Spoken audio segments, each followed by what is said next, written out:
Hey, yo, and we're live with Matthew 9. All right, let's see what happens with Jesus on today's episode. And he entered into a ship and passed over and came into his own city. Was that Bethlehem or Nazareth? I'm not sure. And behold, they brought to him a man sick of the palsy, lying on a bed. And Jesus, seeing their faith, said unto the sick of the palsy, Son, be of good cheer, thy sins be forgiven thee. All right. The only place you see anyone's sins ever be forgiven in the entire Bible.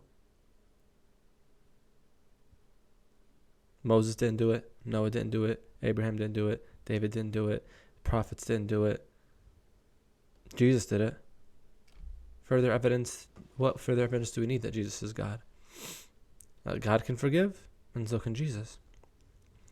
And behold, God created the law. So it was like if blah, blah, blah. These are methods to repay your sin in a way, or pay off the debt of your sin. God allowed for that and allowed for a system for people's sins to be forgiven. But now Jesus Christ is over here forgiving people their sins directly. I don't even know if God the Father said, thy sins be forgiven thee to anyone. Maybe. Definitely something to look into. And behold, certain of the scribes said within themselves, this man blasphemeth, because Jesus forgave people their sins, and that's essentially equating Jesus with God, and that's why these men say Jesus is being blasphemous. All right, so just to make sure it's all in order here, because certain people will say, oh, they're saying he's blaspheming for some other reason. They don't want to agree that Jesus is kind of indirectly stating that he's God here by forgiving somebody their sins.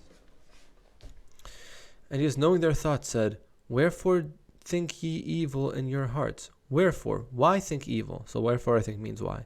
Wherefore think ye evil in your hearts? For whether is easier, to say, thy sins be forgiven thee, or to say, arise and walk? Wait, did he heal this guy of his palsy?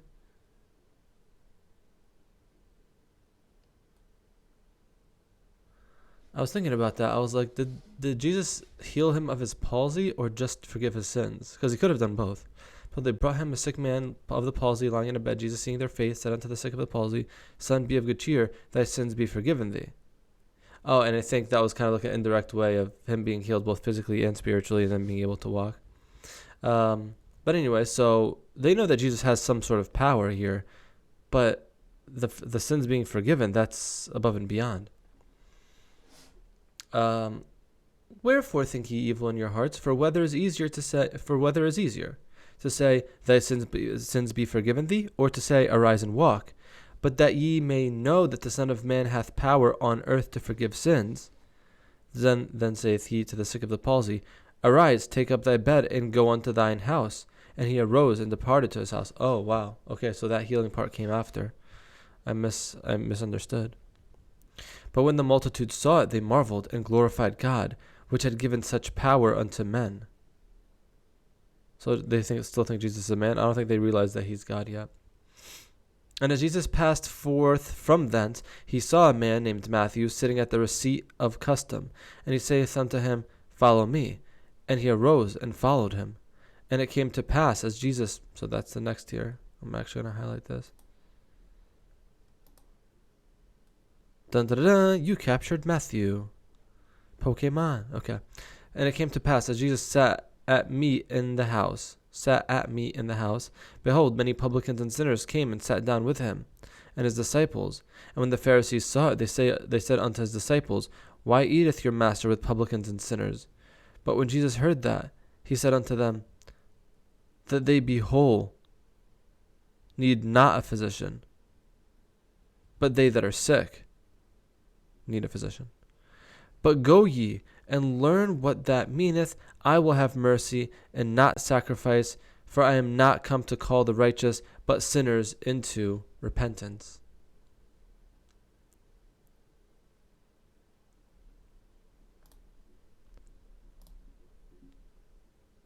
That's huge, huge. Then came to him the disciple of John, saying, Why do we and the Pharisees fast oft, meaning often? Why do we and the Pharisees fast often, but thy disciples fast not? Oh, disciples of John the Baptist, I guess, okay. And Jesus said unto them, Can the children of the bride chamber mourn, as long as the bridegroom is with them? But the days will come when the bridegroom shall be taken from them, and then they shall fast. No man putteth a piece of new cloth unto an old garment. For that which is put in to fill it up taketh from the garment, and the rent is made worse. So I think this is about, these analogies here are about the Old Testament and the New. If as long as you keep trying to fulfill the old, you'll miss the whole point of the new in a sense. Neither do men put new wine into old bottles, else the bottles break, and the wine runneth out, and the bottles perish. But they put new wine into new bottles, and both are preserved. While he spake these things unto them, behold, there came a certain ruler, and worshipped him, saying, My daughter is even now dead, but come and lay thy hands upon her, and she shall live. And Jesus arose and followed him, and so did his disciples. And behold, a woman, which was diseased with an issue of blood 12 years, came behind him, and touched the hem of his garment. For she said within herself, If I may but touch his garment, I shall be whole. But Jesus turned him about, and when he saw her, he said, Daughter, be of good comfort, thy faith hath made thee whole. You know, it's kind of crazy. I really feel like sometimes it's all about faith. Like the reason certain things aren't going perfectly in your life would be, do you believe enough? Do you have enough faith? Do you really truly believe in God and that he's real? Like truly. And when Jesus came into the ruler's house and saw the minister,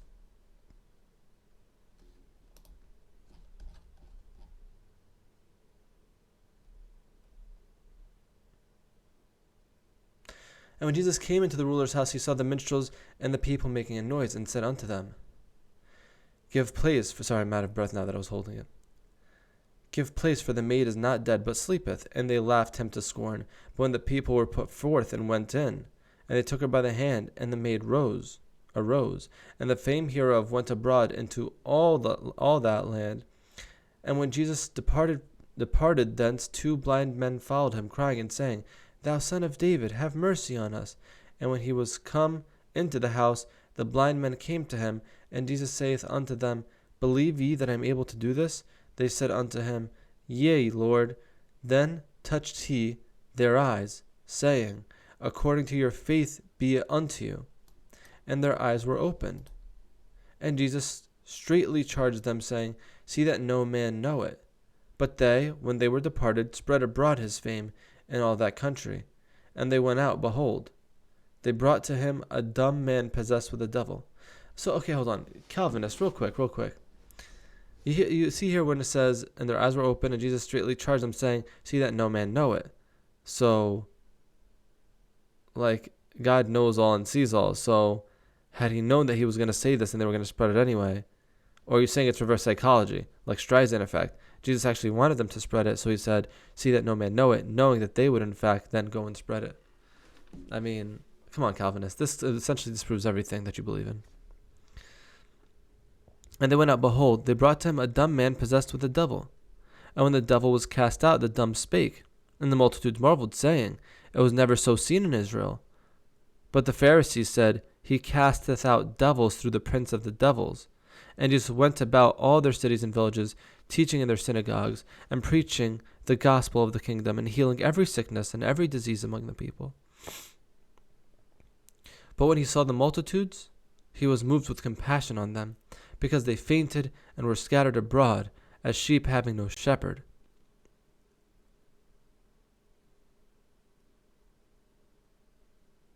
Then, sorry, I'm just thinking, does he mean like how Israel was scattered back in the day? Then saith he unto his disciples, The harvest truly is plenteous, but the laborers are few. Pray ye therefore the Lord of the harvest,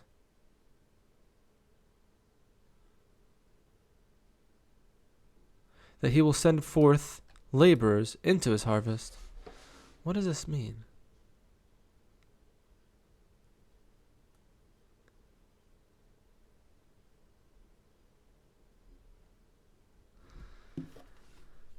It's almost like a call to action, it seems like.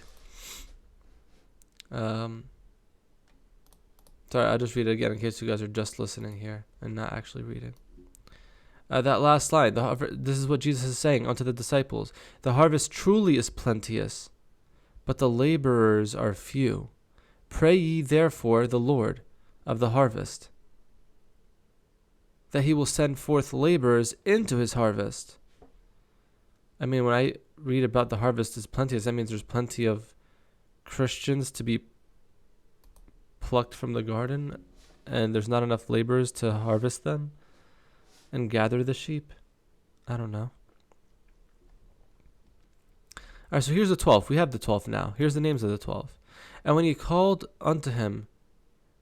had called unto him his 12 disciples, he gave them power against unclean spirits to cast them out, and to heal all manners of sickness, and all manner of disease. Now the names of the 12 apostles are, the first, Simon, who was called Peter, and Andrew his brother, James the son of Zebedee, and John his brother, Philip and Bartholomew, Thomas and Matthew the publican, James the son of Alphaeus, and Labius, whose surname was Thaddeus, Simon the Canaanite, and Judas Iscariot, who also betrayed him. Sorry, who the heck is Labius? And why have I never heard of him before? Did the Bible change on me?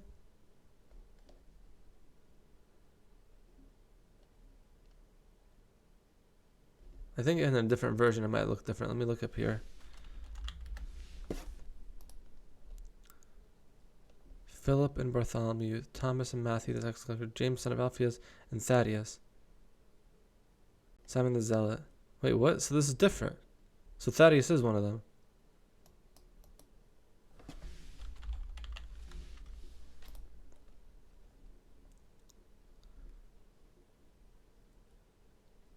And Labius, whose surname was Thaddeus. I'm going to call him Labius. These 12 Jesus sent forth, and commanded them, saying, Go not into the way of the Gentiles, and into any city of Samaritans enter ye not, but go rather to the lost sheep of the house of Israel. And as ye go, preach, saying, The kingdom of heaven is at hand. Heal the sick, cleanse the lepers, raise the dead, cast out devils. Freely ye have received, freely give. I don't see these spiritual gifts applying to this day.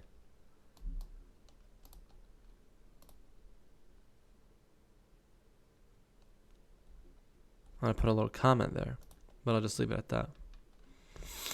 I mean, I don't know anybody that could heal the sick, cleanse lepers, raise the dead, cast out devils, Provide neither gold nor silver nor brass in your purses, nor scrip for your journey, neither two coats, neither shoes, nor yet staves, for the workman is worthy of his meat.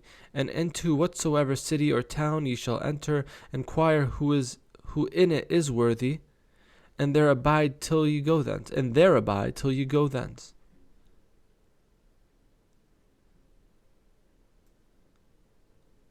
Who is worthy? You are not worthy. Thor of Asgard, you are not worthy. All right, and do whatsoever.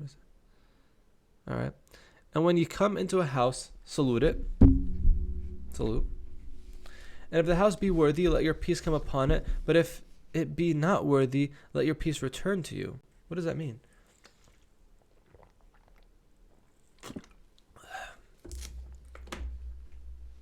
I gotta find out what this means. And whosoever shall not receive you, nor hear your words, when you depart out of that house or city, shake off the dust off your feet. Shake off the dust of your feet. Verily I say unto you, it shall be more tolerable for the land of Sodom and Gomorrah in the day of judgment than for that city. Behold, I send you forth as sheep in the midst of wolves. Be ye therefore wise as serpents and harmless as doves. But beware of men, for they will deliver you up to the councils, and they will scourge you in their synagogues, and ye shall be brought before governors and kings for my sake, for a testimony against them and the Gentiles. But when they deliver you up, take no thought how or what ye shall speak, for it shall be given you in that same hour what ye shall speak. For it is not ye that speak, but the Spirit of your Father which speaketh in you. Maybe very similar to the way they actually came up with the scripture. It was God that was actually speaking and writing in those moments. And the brother shall deliver up the brother to death, and the father the child, and the children shall rise up against their parents, and cause them to be put to death. What is all this? This is wild. And ye shall be hated of all men for my name's sake, and he that endureth to the end shall be saved. But when they persecute you in this city, flee ye into another. For verily I say unto you, ye shall not have gone over the cities of Israel till the Son of Man be come. You shall not have gone over the cities of Israel till the Son of Man be come. What does this mean? The disciple is not above his master, nor the servant above his Lord. It is enough for the disciple that he be as his master, and the servant as his Lord. If they have called the master of the house of Beelzebub, how much more shall they call them of his household? I'm not sure what that means. For them not therefore, for there is nothing covered. Fear them not therefore, for there is nothing covered. This is a tongue twister. Fear them not therefore, for there is nothing covered that shall not be revealed. Oh, so there's nothing that's covered that will not be revealed. Okay. And hid that shall not be known. What I tell you in darkness, that speak ye in light, and what ye hear in the ear, that preach ye upon the housetops. And fear not them which kill the body, but are not able to kill the soul, but rather fear him which is able to destroy both soul and body in hell.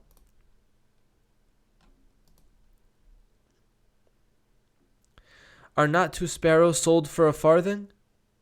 And one of them shall not fall on the ground without your Father. But the very hairs of your head are all numbered. Fear ye not therefore, ye are of more value than many sparrows. Whosoever therefore shall confess me before men, him will I confess also before my Father which is in heaven. And whosoever shall deny me before men, him will I also deny before my Father which is in heaven. Think not that I am come to send peace on earth. I came not to send peace, but a sword.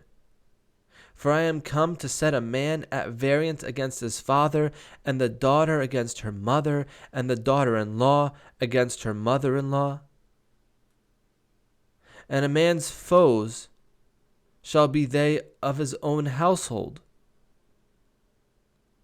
He that loveth father or mother more than me is not worthy of me, and he that loveth son or daughter more than me is not worthy of me. And he that taketh not his cross and followeth after me is not worthy of me.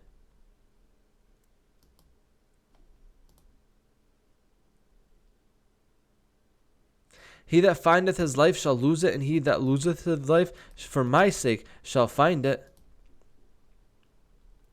He that receiveth you receiveth me, and he that receiveth me receiveth him that sent me.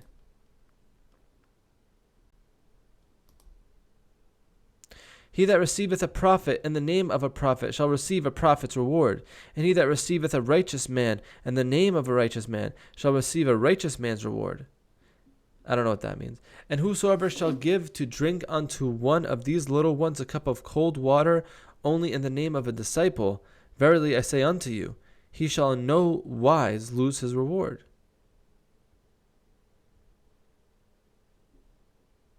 Interesting. All right. That's it for today. God bless you all abundantly. God bless me abundantly. And God willing, we'll be together soon. In Jesus' name, amen.